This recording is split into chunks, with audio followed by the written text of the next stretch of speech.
오늘 우리 함께 묵상할 말씀은 사무엘상 16장 13절로 23절입니다. 우리 차시하시면 함께 읽겠습니다. 16장 13절입니다.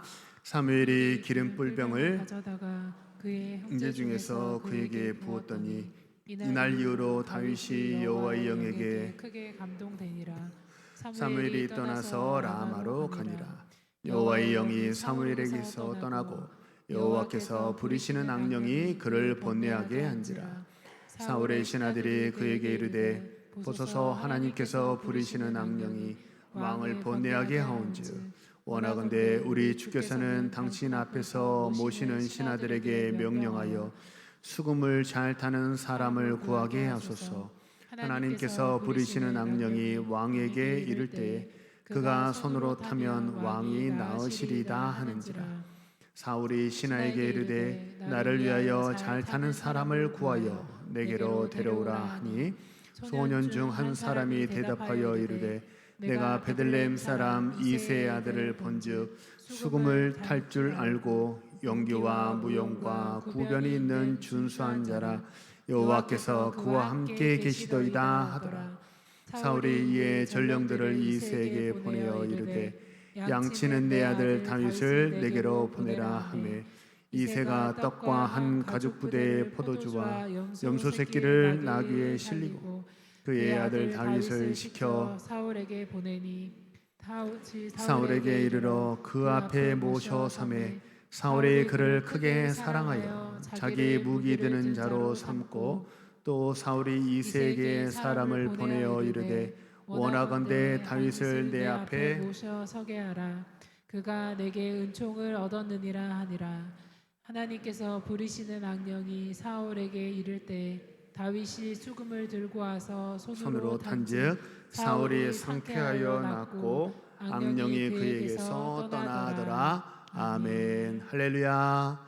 한번 우리 앞뒤 저잡서 서로 인사하시죠. 하나님 당신을 사랑하십니다.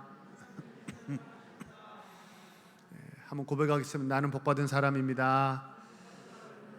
우리 교회는 복받은 교회입니다. 우리가 자꾸 고백하면 그 감사와 또 은혜가 더 커지고 더 강해지게 될 줄로 믿습니다.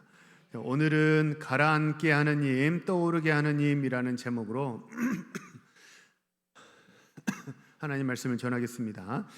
성경을 보면요, 이렇게 가라앉고 떠오르는 그런 모티프가 이렇게 계속해서 반복이 되는 걸로 볼 수 있어요. 예를 들어 보면 홍해를 보면요, 애굽의 군대는 물 가운데로 가라앉았습니다. 하지만 하나님의 백성들은 물 가운데로 지나가게 되었죠. 요나는 어떻습니까? 요나는 물 가운데로 빠졌고 물고기 뱃속 가운데로 떨어졌습니다. 그러다가 다시 물 위로 건짐을 받았고요. 열왕기하 6장에 보면 되게 좀 재미있는 전래 동화 같은 이야기가 하나 나오는데 선지 생도들이 되게 이제 좀 그들이 숫자가 많아져서 선지 생도들이 거처할 집과 학교를 짓는데 나무를 베다가 도끼를 물에 빠뜨렸습니다. 그래서 네 주여, 도끼가 빠졌나이다, 어떻게 합니까? 이렇게 탄식하는데 선지자 엘리사가 도끼를 물 위에서 떠오르게 했습니다. 베드로는 어떻습니까? 베드로는 바람을 보고 물 위를 걷다가도 바람을 보고 물 가운데로 빠져 들어갔고요. 하지만 주님께서 다시 베드로를 물 가운데서 건져 주셨죠. 예수님께서도 음부 가운데 음부까지 내려가셨다가 다시 하늘 보좌까지 부활하시고 승천하셨습니다. 계속해서 성경은 가라앉았다, 올라갔다. 특히 요나 같은 경우를 보면요, 위도상으로도 내려갔다 올라갔다 하는 것을 이렇게 볼 수가 있어요. 우리 사람에게 가라앉게 하는 힘이 있고 떠오르게 하는 힘이 있다는 건데요, 떠오르게 하는 힘 뭘까요? 성령입니다. 우리 성령께서는 하나님의 백성들을 일어서게 하고 떠오르게 합니다. 반대로 가라앉게 하는 힘이 있습니다. 그게 뭘까요? 악한 영입니다. 악한 영은 하나님의 백성들을 넘어지게 하고 가라앉게 합니다. 그래서 우리가 왜 성령을 의지해야 합니까? 라고 묻는다면 우리를 가라앉게 하는 악한 영의 공격이 계속해서 우리에게 반복되기 때문입니다. 바라고 소망합니다. 우리 사랑하는 모든 성도님들, 예배 생활, 말씀 생활, 기도 생활 늘 함께 하셔서 성령 충만하시고 하나님과 동행하셔서 일어서고 또 떠오르는 그런 복된 인생 살아가시는 오늘 예배하는 우리 사랑하는 주의 백성들 모두 되시기를 소망하고 축복합니다. 오늘 본문이 그것을 설명하고 있어요. 먼저 사울을 한번 보면요 14절을 보면 여호와의 영이 사울에게서 떠나서 악령이 그를 본내하게 했다 합니다. 자, 한번 보세요. 악령이 괴롭히기 이전과 이후를 한번 놓고 보면요, 악령이 괴롭히기 이전에도 사울은 왕이었고 악령이 괴롭힌 이후에도 사울의 신분은 뭐였어요? 왕이었습니다. 그는 여전히 왕이었습니다. 그러니까 악한 영이 그를 괴롭히기 이전이나 이후나 그의 외적인 신분은 달라진 게 있어요, 없어요? 하나도 없습니다. 다만 뭐가 달라진 거예요? 그의 속사람이 악한 영의 지배를 받는 사람으로 변질이 되었습니다. 자, 겉은 아무것도 달라지는 게 없어요. 여전히 나는 직장 생활하고 여전히 나는 가족의 일원으로 먹고 자고 같이 생활하고 있어요. 겉으로 보기는 똑같습니다. 근데 속사람이 악한 영에 의해서 괴롭힘을 받고 변질이 되니까, 그러니까 어떻게 되느냐, 이 사건 이후로 계속해서 우리는 사울 이야기, 다윗 이야기 주일학교 때부터 너무 많이 들었잖아요. 이후로 사울은 계속해서 어떤 인생이 됐어요? 일어섰어요? 자빠졌어요? 넘어지는 인생이 됐어요? 떠올랐어요? 가라앉았어요? 가라앉은 인생이 됐어요. 왜요? 이유가 뭔가요? 그가 왕이었다가 일반 평민으로 신분이 추락했기 때문이 아니에요. 그는 여전히 왕이었어요. 하지만 뭐가 달라졌어요? 속사람이 악한 영의 지배를 받는 사람으로 변질되었기 때문에 그는 이후로 계속해서 넘어지고 그리고 가라앉는 그런 인생이 되었다는 거예요. 북한은 지금도 이제 우리 남한에 간첩을 보내서 남한에 이렇게 정보를 수집하고 남한을 혼란하게 하는 그런 일들을 한다고 하잖아요. 마찬가지입니다. 악한 영은 전지전능하지는 않아요. 왜냐하면 피조물이기 때문에 그렇습니다. 피조물은 무소부지하지 않고 전지전능하지 않아요. 그래서 악한 영은 어떻게 하냐면 계속해서 졸지도 않고 주무시지도 않고 어떻게 하냐면 첩보를 수집합니다. 하나님의 백성들이 뭐가 약한지 또 어떤 죄를 좋아하는지 계속해서 정보를 수집하고, 그리고 어떻게 해요? 작전을 세워서 하나님의 백성들을 공격합니다. 악한 영이 하나님의 백성들을 공격하는 주된 공격 방법 두 가지, 제가 최근에 여러 번 알려드렸는데요. 그게 뭐예요? 따라서 한번 해보시죠. 하나는 욕심. 그리고 또 다른 하나는 뭐냐면 두려움. 따라서 한번 해보시죠. 욕심과 두려움. 이게 악한 영이 진짜 많이 사용하는 공격 루트입니다. 더 갖고 싶어요. 욕심이죠. 잘 안 될 것 같아요. 두려움이죠. 이건 어떻게 하냐면 우리 생각을 무겁게 만들어요. 우리 생각을 무겁게 만들고 우리 마음을 어둡게 만들어요. 자, 어두우면 넘어지기 쉽습니까? 어렵습니까? 쉽죠. 그래서 어떻게 하냐면 어두워지니까 어떻게 하냐면 우리 마음이 어두우니까 걸려 넘어지기가 쉽고요. 또 우리 생각이 무거우니까 지쳐서 쓰러지고 넘어지고 자빠지고 가라앉게 되더라는 거예요. 오늘 본문의 사울은 사실 어떠냐면 이미 왕입니다. 왕이잖아요. 우리는 다 가진 사람, 심지어 권력까지도 다 가진 사람, 그 사람을 우리는 왕이라고 말합니다. 이미 왕이에요. 그러니까 이미 왕이기 때문에 이미 가진 게 많아요, 적어요? 다 가진 사람이 사울입니다. 그는 많이 가졌고 다 가졌습니다. 근데 이미 많이 가졌고 다 가졌는데 자신의 부하가 받는 그 자그마한 칭찬 하나가 탐이 났어요. 그 자신의 부하가 받는 작은 칭찬 하나를 양보하지 못했어요.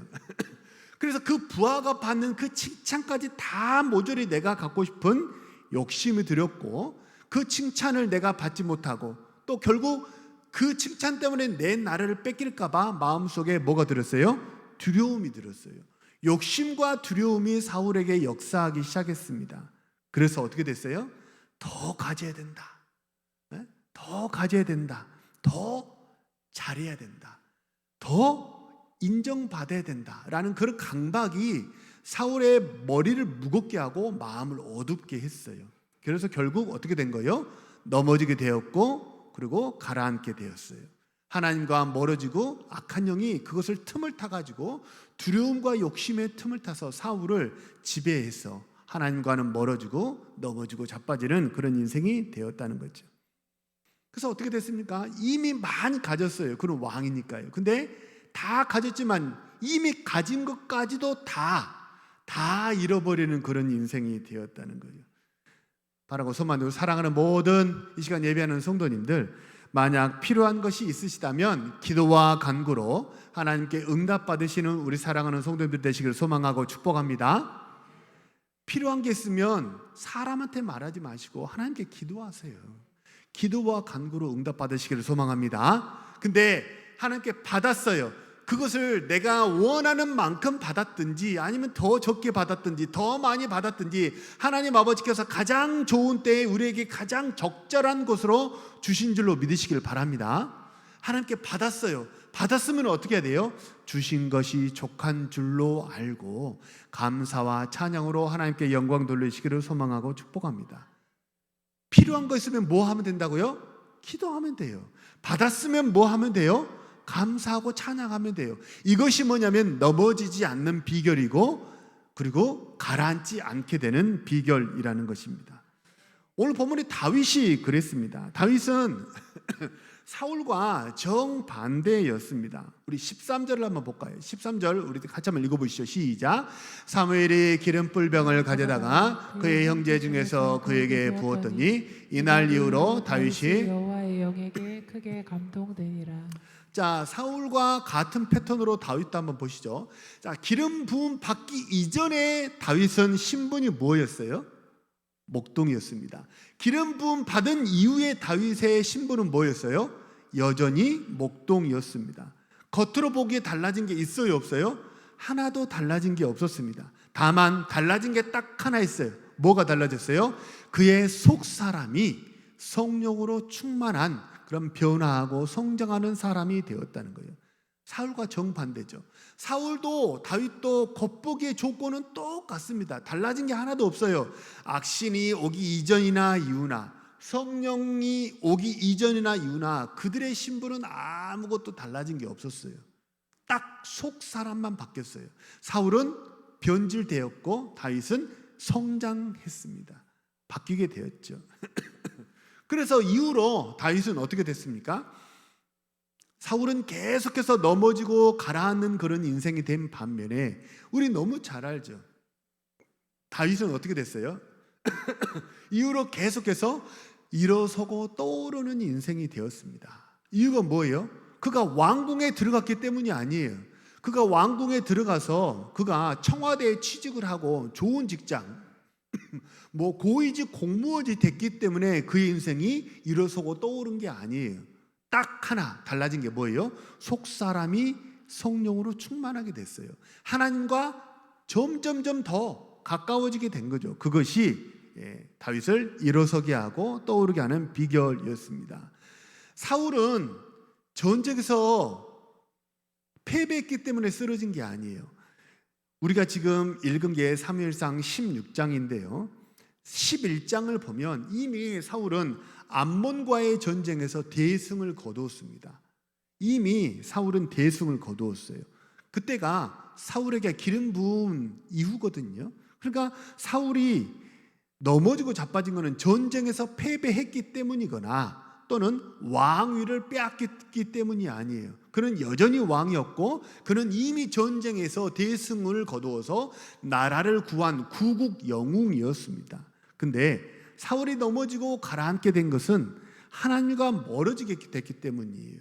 은혜가 그들의 마음, 사울의 마음속에서 떨어졌기 때문입니다. 속사람이 병들었기 때문이에요. 그래서 사울은 점점 가라앉는 인생이 되었어요. 다윗은 정반대입니다. 다윗은 청와대에 취직했기 때문에 대통령 비서실장이 됐기 때문에 그가 떠오른 게 아니에요. 뭐 세상에 뭐 지금 뭐 청와대에 들어가는 사람 떠오르는 별이다. 우리는 뭐 그렇게 얘기를 하잖아요. 차기 대권 주자로 누가 떠오른다. 뭐 그런 얘기를 하잖아요. 하나님은 그렇지 않아요. 청와대에 취직했기 때문에 그가 떠오르는 별이 된 게 아니에요. 뭐예요? 하나님과 가까워졌기 때문인 줄로 믿으시길 바랍니다. 그의 마음속에 은혜의 강물이 흘러서 메마른 심령이 촉촉해지고 거기서 생물이 자랄 수 있는 환경이 되었기 때문에 그래서 쭉쭉쭉쭉 그 나무가 자라서 시들을 쫓아 과실을 맺고 열매를 맺게 되었는 줄로 믿습니다.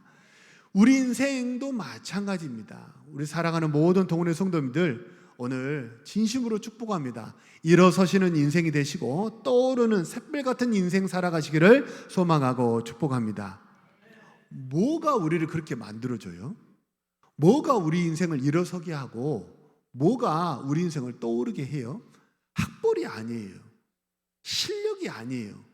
재물이 아니고요. 내가 원하는 그것을 얻었기 때문이 아니에요. 외적인 조건이 좋아졌기 때문이 아닙니다. 오직 하나님의 은혜가, 그 은혜의 강물이 우리 마음속에 들어오면 그 은혜의 강물이 뭐가 되어서 부력이 되어서 우리가 떠오르게 될 줄로 믿으시기를 바랍니다. 한번 보세요. 출애굽할 때 이스라엘 백성들이 물 가운데를 건넜습니다. 그거 실력으로 건넜어요? 은혜로 건넜어요? 은혜로 건넜어요. 은혜의 강물이 그들을 이제 살린 거죠. 요나가 물고기 뱃속에서 살아나왔습니다. 참 신통방통하죠. 미산으로 녹아버리지 않았어요. 그래서 유산으로 녹아버리고 이렇게 다리나 손가락이 다 이렇게 좀 어느 정도로 녹아버리고 신체가 훼손될 만도 한데요. 그대로 물고기 뱃속 밖으로 나왔습니다. 그게 실력으로 나왔어요? 은혜로 나왔어요? 은혜로 나왔어요. 선지생도가 도끼를 물에 빠뜨렸습니다. 선지생도가 도끼를 물에 빠뜨렸어요. 그 도끼는 우리가 생각하는 다이소에서 파는 그런 도끼가 아니에요. 그 당시는 초기 철기 시대였기 때문에 이 도끼 하나가 지금 우리가 사는 이 시대로, 우리 시대로 바꿔서 말하면요, 포크레인 정도의 가격이래요. 포크레인 몇 억 가잖아요. 그러니까 이 선지생도가 내 힘으로 이것을 변상할 수가 없어요. 그래서 깊게 좌절하고 절망하면서 탄식합니다. 뭐라고 탄식했어요? 아, 내 주여, 이는 비로운 것이니이다. 빌려왔는데 어떡해요?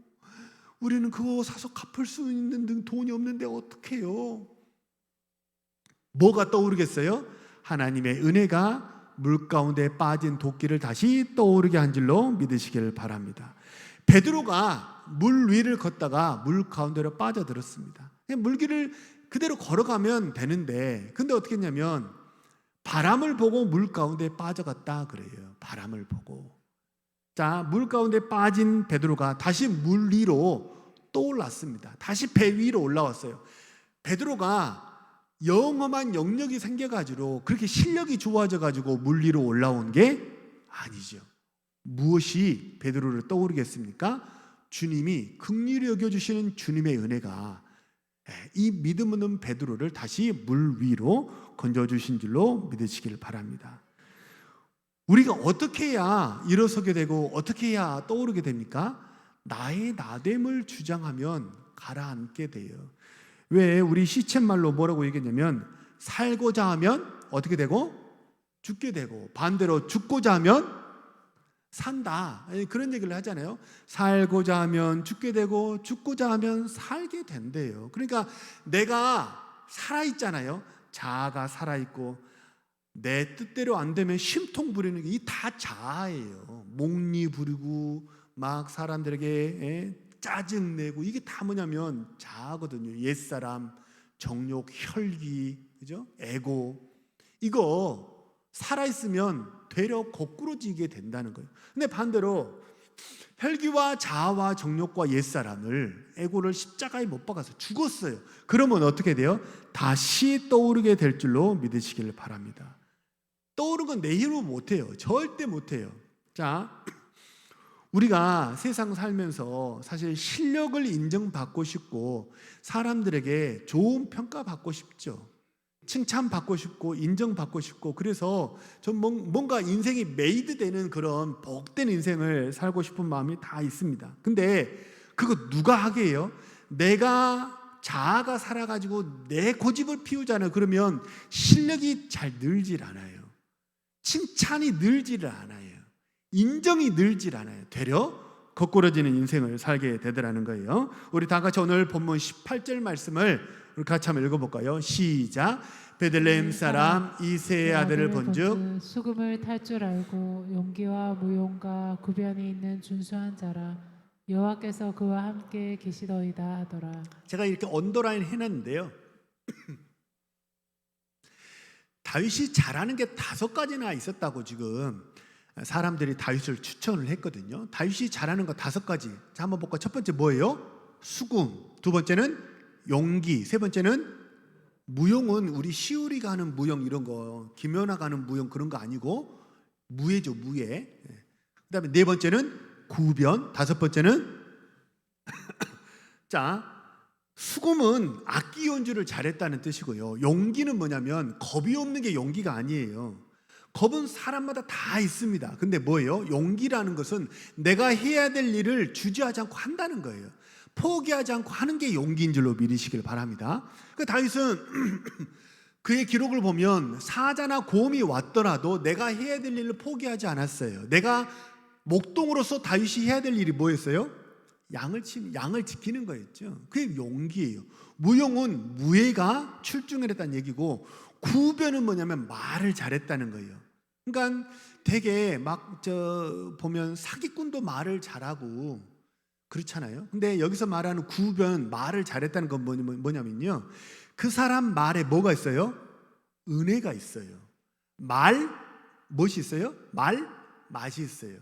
맛이 있다. 우리는 그런 얘기를 하잖아요. 저 사람 말은 되게 맛이 있어. 말이 되게 뭐냐면 착착 감겨요. 사람 마음을 편하게 해주고 말을 붙이고 싶고, 그리고 그런 구변이 있는 사람과 대화를 하면 말이 한 번, 두 번으로 끝나는 게 아니에요. 오고 가요. 한 번, 두 번, 세 번, 네 번. 말이 오고 가니까 관계가 깊어지게 되겠죠. 구변은 말에 은혜가 있다는 뜻이에요. 준수하다는 것은 잘생겼다라는 뜻도 있지만, 사실 성경에서 말하는 준수하다는 것은 잘생겼다기보다는요, 어떻다는 거예요? 매력 있는 사람이요. 잘생겼다는 것과 매력 있다는 것은 같아요, 달라요? 그건 다른 얘기입니다. 그리 잘생기지 않아도 매력 있을 수 있어요, 없어요? 있어요. 우리 옆에 사람 한번 보시고 한번 봐보세요. 매력 있으십니까? 이렇게 한번 축복하시죠. 매력 있는 사람 되시기를 소망합니다. 준수하다는 건 뭐냐면요, 그 사람에게 매력이 있다는 거예요. 볼매. 볼수록 뭐가 있어요? 매력이 있어요. 볼매. 다윗이 5가지를 가졌다는 거예요. 굉장히 좋은 걸 많이 가진 거죠. 말도 잘하죠. 말이 은혜스러워요. 표정이 은혜스러워요. 그리고 뭘 시키면 실력이 있어서 전쟁에 내보내면 무용이 있고, 악기 연주를 시키면 악기 연주를 잘하고, 이것저것 실력이 좋아서 잘한다는 거예요. 자, 다윗이 좋은 걸 많이 가졌습니다. 어떻게 해서 갖게 됐어요? 맨 마지막에 성경은 주석 하나를 달아놨어요. 자, 구변 있고 준수한 자라. 왜요? 여호와께서 그와 함께 계시더이다. 내가 살아있잖아요. 실력이 늘어요, 안 늘어요? 말이 은혜스러워요, 은혜스럽지 않아요? 얼굴에 매력이 있어요, 매력이 없어요? 자아가 살아있으면 고집이 얼굴에 드러나고요, 그리고 사나움이 얼굴에 묻어나요. 그러니까 매력이 없어요. 근데 자아가 추구해야 돼요. 혈기가 추구해야 돼요. 그러면 얼굴에 은혜가 드러나요. 말에 은혜가 들어요. 말 맛이 있어요. 그죠? 옛날에 우리나라에서는 다윗은 5가지 가졌다는데, 우리나라에서는 4가지를 가져야 된다. 우리는 그렇게 얘기를 하잖아요. 그래서 4가지가 없으면 4가지가 없다라는 것을 되게 비속어처럼 우리는 말하곤 하잖아요. 4가지가 뭐예요? 말씨, 마음씨, 솜씨, 맵씨예요. 말씨, 구변이 있다는 거예요. 마음씨, 솜씨, 그죠? 맵씨, 뭘 하면 잘 꾸며요. 그러니까 우리나라도 그거를 어쩌면 덕담이 있다고 되게 덕이 있는 항목으로 4가지를 얘기했어요. 말을 잘해요. 말을 잘한다는 것은 되게 사람을 잘 휘두르고 그게 아니에요.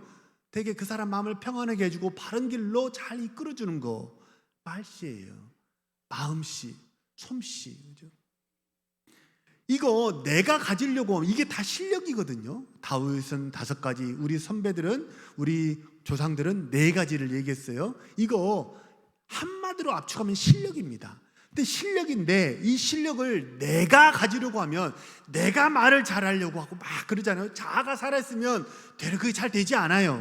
근데 반대로 자아가 죽으면 어떻게 돼요? 우러나게 될 줄로 믿으시길 바랍니다. 우러나게 돼요. 우러나게 돼. 그래서 이거는 다 뭐냐면 은혜는 쥐어짜는 게 아니고 우러나게 되는 거예요. 우러나게. 하나님이 함께 계시면 은혜가 충만하니까 감당할 힘이 생겨요. 은사가 생기고 용기가 생기고요. 말이 은혜롭고 얼굴이 편안하게 될 줄로 믿으시길 바랍니다. 우리 사랑하는 성도님들, 이번 한 주간도 하나님과 함께 하시기를 소망합니다. 뭘 구해야 돼요? 성령을 구해야 돼요. 내 안에 뭐가 들어와야 돼요? 은혜의 강물이 들어와야 돼요. 그러면 우리가 일어서게 되고 떠오르게 될 줄로 믿습니다.